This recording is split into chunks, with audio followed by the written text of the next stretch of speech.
Hello বন্ধুরা, আজকে আমি বানাবো পেঁপে আলু আর মাছ দিয়ে তরকারি। তো দেখুন কিভাবে আমি বানাই। প্রথমে মাছগুলোকে লবণ হলুদ মাখিয়ে নেব।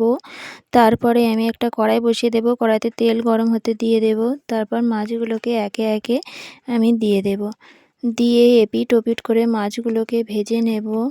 এদিকে আমি পেঁপে আর আলুগুলোকে লম্বা লম্বা করে কেটে নিয়েছি। তারপর মাছ ভাজাগুলো হয়ে গেলে আমি তুলে নেব।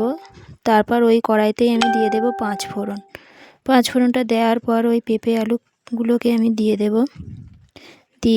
দেব স্বাদ অনুযায়ী লবণ আর হলুদ দিয়ে ভালোভাবে আমি কষিয়ে নেব। আর দিয়ে দেব কয়েকটা চেরা কাঁচা লঙ্কাও দিয়ে ভালোভাবে কষিয়ে নেওয়ার পর দিয়ে দেব আমি গুঁড়ো লঙ্কা। দেওয়ার পর ভালোভাবে কষিয়ে নিয়ে দিয়ে দেব পরিমাণ অনুযায়ী জল। তারপরে জলটা দেওয়ার পর আমি ঢেকে দিয়েছিলাম। দেওয়ার পর ঢাকনা খুলে পেঁপে আলু গলে যাওয়ার পর মাছগুলোকে আমি দিয়ে দিলাম। দিয়ে মাছগুলোকে দেওয়ার পর 3 মিনিট মতো ফুটিয়ে নিলাম। তারপরে ভাজা জিরের গুঁড়ো দিয়ে নামিয়ে নিলাম।